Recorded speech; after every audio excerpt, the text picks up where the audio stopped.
Here's what we're going to do. We're going to play Zelda on Famicom, not the NES, which we're used to.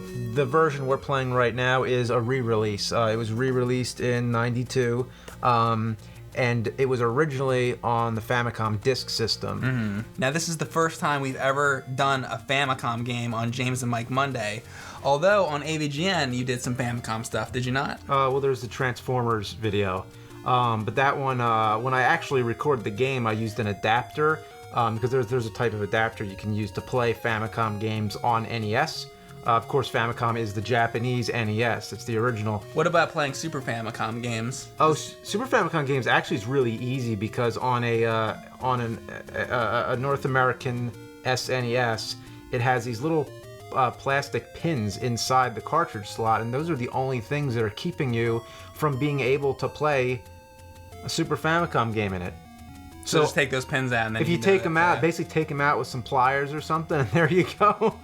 So as far as playing Famicom, though, what are the troubles with playing a Famicom in the United States? Oh, okay. Well, the problem with playing the actual console, which we have right here, the problem with playing the console is that you need a TV that can go to channel 95, I think. Mm-hmm. And a lot of TVs here only go up to like channel 80 or something like that. For example, I have a CRT television right behind us, and that only goes up to, I think, channel 80.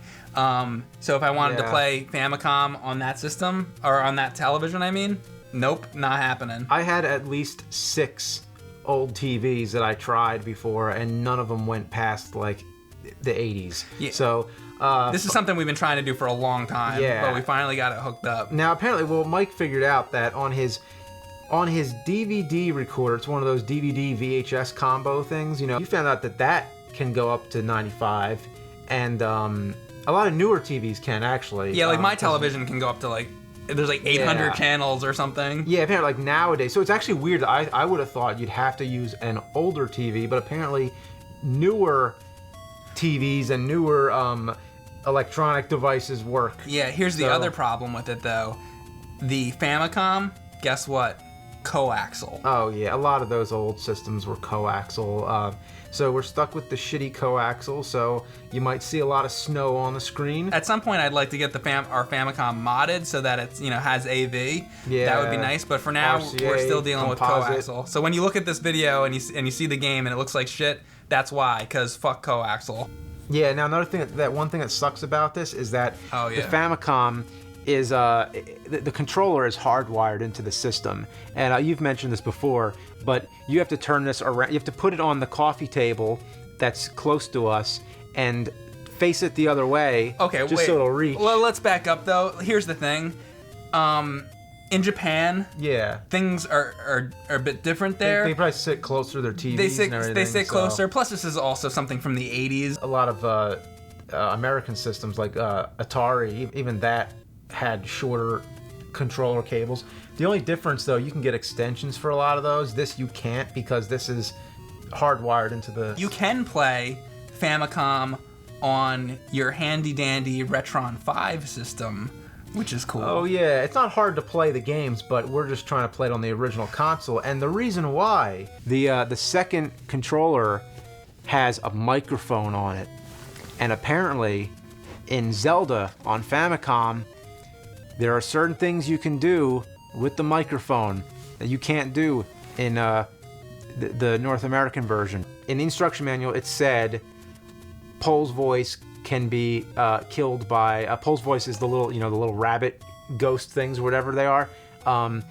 They can be killed by loud noises. Now, nobody here knew what that meant, because they just think it was the flute.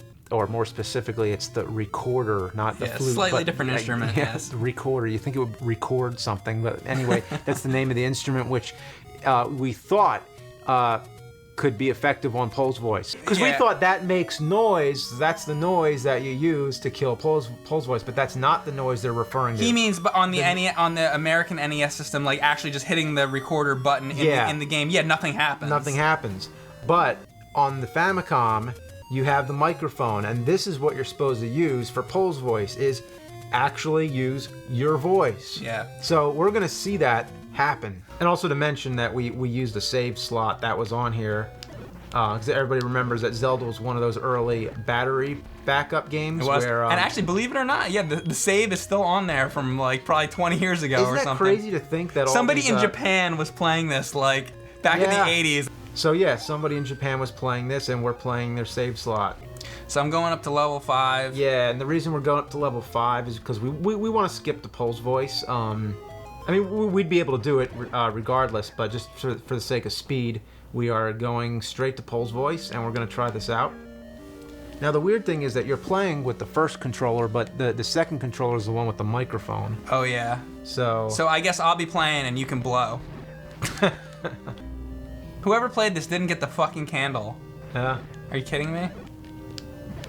Maybe they didn't have the candle in. I mean, you don't need it if you're good enough at the game. You can just go through it like I'm doing, like in the dark. Yeah. It is kind of a time waster. Like you don't have to get it. No, I mean you don't have to get the sword apparently because you did that. Well, you do to beat Ganon. Well, yeah. I mean you can't. He's the only thing you can't beat without the sword. By the way, if you want to see me get to Ganon without a sword in the first and second quest, by the way, it's on Cinemassacre. Just type in Zelda, you'll find it.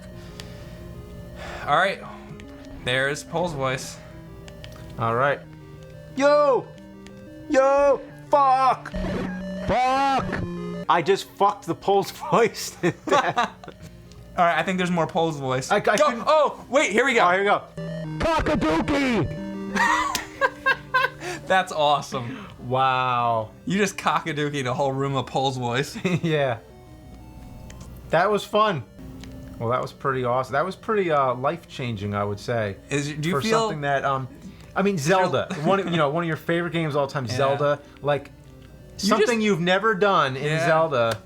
That's crazy. Literally. I'm taking over your TV. This is the Famicom speaking to you.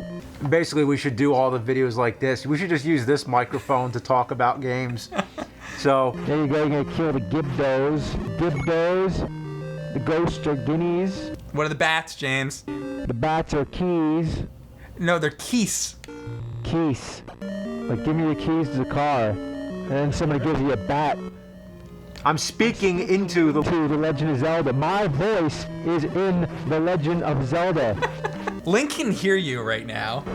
Link can hear you because if the Pulse voice can hear you, that means Link can hear you. Oh, wait, I want to talk to Link. Link, I'm sorry to say, you're gonna eventually be put into some CDI games and some Zelda Game & Watch games, and they're really bad. So enjoy it now while you're in this game, because this is one of the best. It's about 20, 25 years or so, they're gonna make a sequel to Link to the Past, and that's really good. Well, he's got to know about Link to the Past. Oh yeah, by the way, Link to the Past is coming up, and there's unless he already knows about it. Because Link. By the way, Agniham, that's Ganon. Oh, and by the way, excuse me, princess. Yeah, ask him what came first chronologically, like Link to the Past. Oh yeah. What do you think about the timeline? Oh, what? There is no timeline? Oh, wait, this is the first Zelda? Oh yeah, by the way, later, like a bunch of fans want there to be a timeline. This game comes out called Ocarina of Time, where you travel through time. Yeah, I know this is a trip, right? That this is gonna happen. Yeah, well they make up this whole timeline thing. It's crazy. Oh yeah, why don't you let's switch. All right, you move around. I'm gonna do this. All right. All right, here you go. This is the first time I'm ever doing this in my life. I'm super excited. Here we go. Fuck! Didn't work. Try again. Fuck. Cock. Pussy. Oh, pussy work. Oh, okay. Maybe because they're cats. They have whiskers. Oh. I don't know. I'm making sure. Anyway, get ready for a whole room of them. All right. There you go. Fuck you. Fuck you doesn't work. You gotta yell a little more. Oh, yeah. Fuck you. Fuck you. So basically that's it. We got to see Pole's voice killed by the microphone, and other than that, I guess since we're on the topic of Zelda, I think it would be a good time to say anything left we wanted to say about the game in general. And I know I've talked about it for years on the AV Gen videos. I'm sure I've dropped comments about it, comparing other games to Zelda and referencing it many, many times. So I feel like I don't have much that I can think of left to say other than it's one of the greatest games of all time. The original Super Mario Brothers and the original Legend of Zelda, it's like they're so timeless, they're so classic that it's like, it's almost like everybody's played them, everybody knows, so it's almost like what more can you really say? Yeah. I love when you use the boomerang, and if you the closer you get to them, and the boomerang's like, Yeah. like just the simple things like that make a game very just, I mean, how can you say, just fun to play? Yeah, and I've always been a fan of this style of Zelda game. I mean, this is the first, this is what it all came off of, but the top-down view of Zelda, that's my favorite style of Zelda.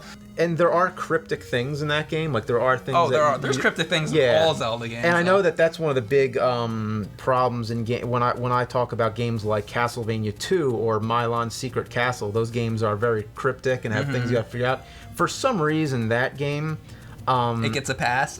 I don't know, and I can't answer why. I think because it's such a great game overall, but I'm trying to think, because now it's such second nature. We know how to get to level 7 and everything, like whatever all the different things are that you have to do, where you burn the bush and all that kind of stuff, or but I think the thing is, the things that you have to figure out in Zelda, you can figure them out through a little bit of exploring. Yeah. Where in other games, it's so ridiculous. Like, you would never think in a million years to lean down in a corner, to have a whirlwind come and stuff like that. You'd have to get Nintendo Power. There are where in clues Zelda, in you the could game. figure it out.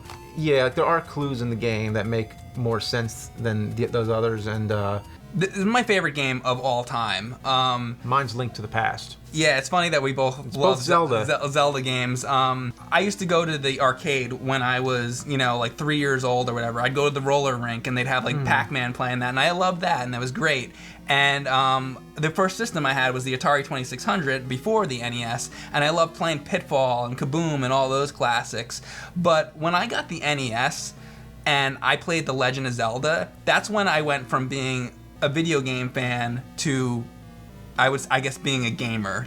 It was the first game that I had played that was like, it was like an experience. It was an adventure. You go out into this whole world. At the time, that was like a pretty revolutionary thing. It's the first game I remember being on the school bus and talking to people, like, how do you get to level 7, and like actually passing around tips of Yeah, like, everybody was talking about it in school and stuff, and I had the same exact experience of being on the bus. I remember kids in school telling me about how to get through the Lost Woods and like breaking out the map. Like, I remember a kid on the bus actually had the map. Oh yeah. And everybody was like, "Oh, you were the cool kid on the bus if you had that." I mean, it was gold. It was like the game itself was gold. Yeah. I remember a kid in my classroom who that is really cool that it comes with that. Yeah. There's a kid in my classroom who had a sword made out of cardboard that he made or something, and he was going, and anything with guns was like always bad. And the teacher was like, no,